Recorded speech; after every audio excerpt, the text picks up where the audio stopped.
Bonjour à tous, bienvenue à la 5e leçon. On est en train d'avancer, mais il reste plein de sujets très intéressants à traiter. Bienvenue Antonio. Encore une fois, en pleine nuit, faisant des heures supplémentaires. Bonjour, nous voilà encore une fois. Faire des heures supplémentaires dans ce que nous aimons le plus. Travailler et donner ces informations importantes et utiles à tous les participants.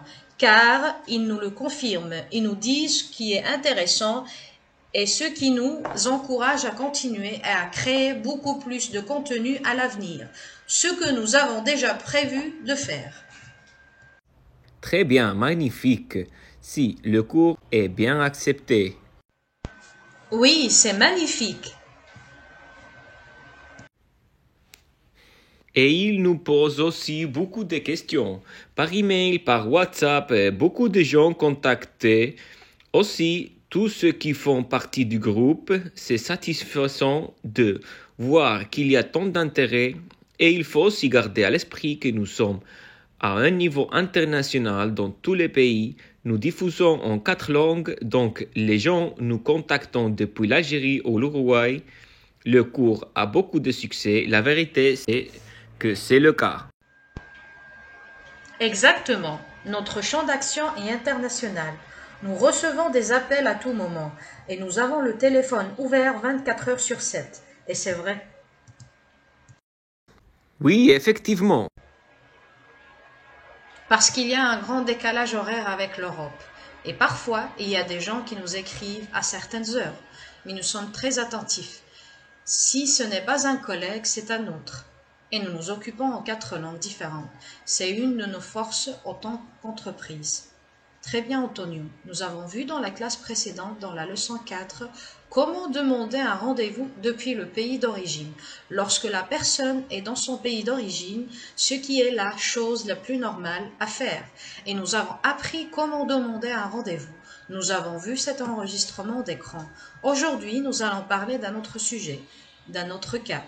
C'est quand une personne a un visa et se trouve en Espagne et va faire la demande, qui est possible, très intéressante. Nous t'écoutons, Antonio, raconte-nous. Parlons de l'hypothèse où le futur étudiant se trouve en Espagne, que ce soit avec un visa Schengen ou toute autre situation. La condition essentielle est que le visa soit valable au moins un mois. Dans ce cas, vous pouvez demander le visa d'étudiant depuis l'Espagne et bien sûr, cela a beaucoup plus d'avantages que le demander au consulat. Pourquoi? Tout d'abord, ils sont moins exigeants lorsque le demande ici en Espagne, beaucoup moins exigeants. En plus, vous êtes une personne qui a déjà un visa Schengen, donc on suppose que vous remplissez déjà certaines des conditions. Bien sûr, il a déjà passé un filtre. Bien sûr. C'est plus simple. Bien sûr, et en principe, c'est plus facile, puis c'est aussi résolu beaucoup plus rapidement.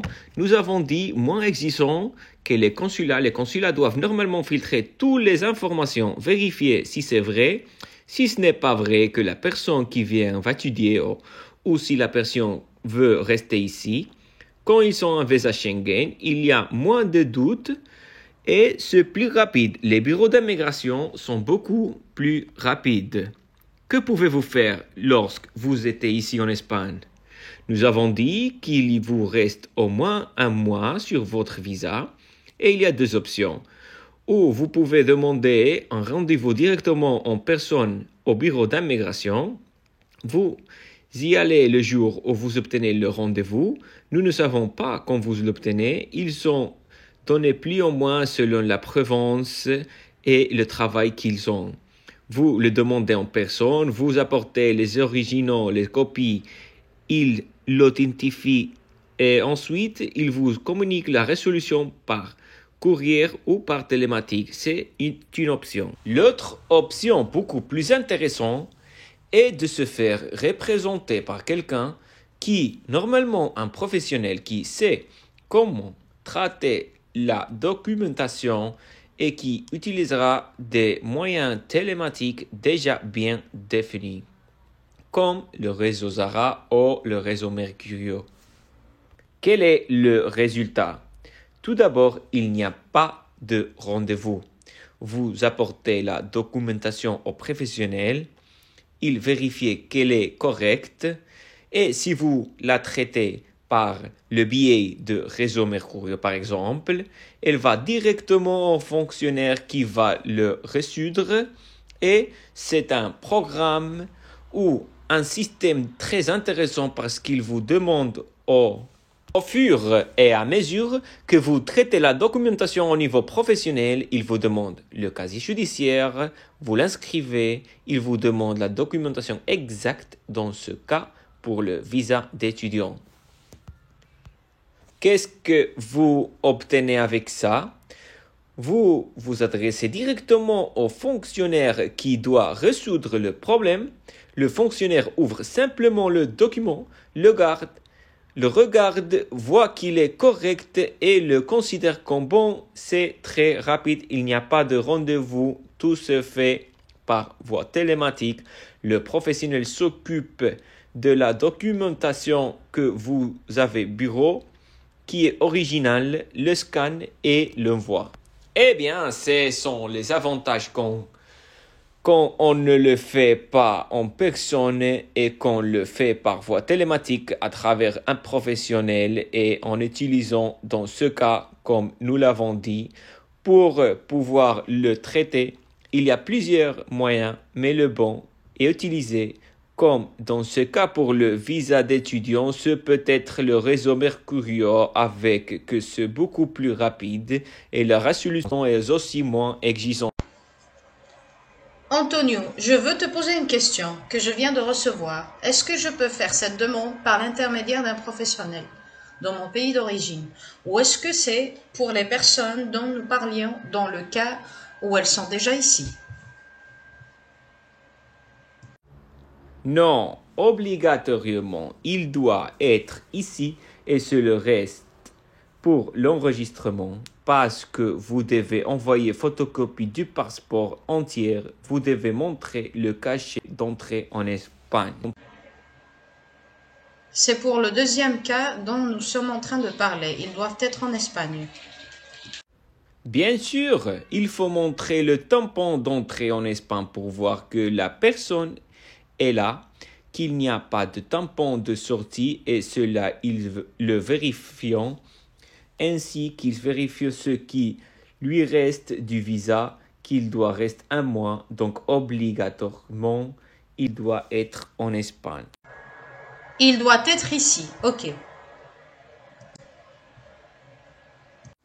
Vous ne pouvez pas le faire depuis votre pays d'origine, même si vous avez un visa Schengen. Vous devez être sur le territoire espagnol. On vient de résoudre le doute. Il est important de répondre à ces questions clés, car les gens peuvent penser qu'ils pourraient le faire dans leur pays d'origine. Il est donc important que l'exigence d'être ici soit claire.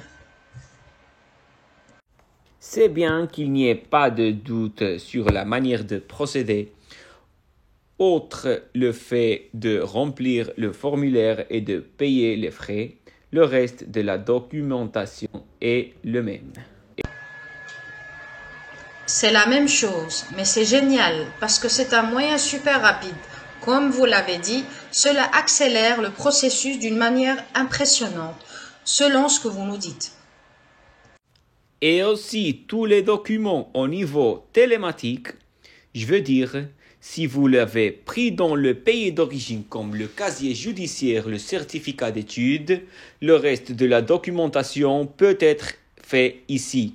Comme le certificat médical, vous pouvez le faire dans un centre espagnol, l'assurance médicale qui est fortement recommandée ou presque obligatoire que vous la faisiez avec une compagnie d'assurance espagnole.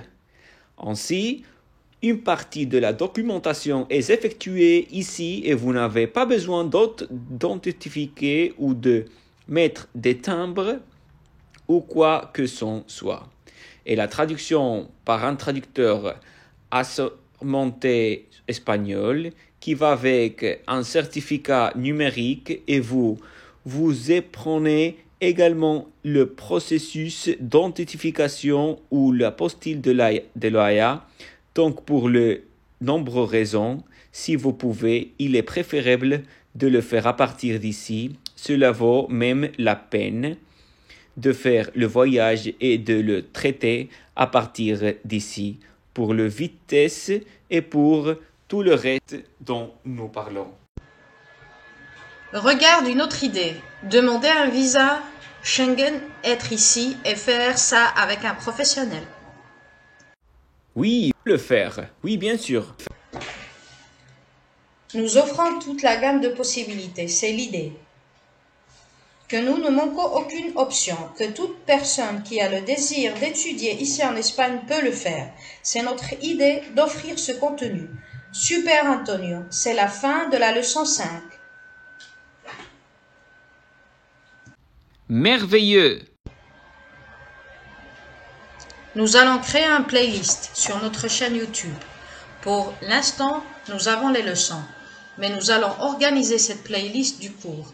Nous allons mettre tous les contenus en ligne. Et quand vous voulez investir un bon moment, vous avez toutes les informations bien détaillées, étape par étape. Comme nous l'avons fait, Antonio, merci beaucoup de nouveau. Très utiles ces informations, très intéressantes. Tous les participants sont déjà en train de les commenter. Antonio, et nous sommes déjà à la moitié du cours parce qu'il y a 10 leçons. Nous sommes déjà à la 5e. Nous progressons, mais il y a encore des sujets très intéressants. Alors restez à l'écoute de nos réseaux pour la prochaine leçon. À plus tard. À la prochaine fois. À la prochaine.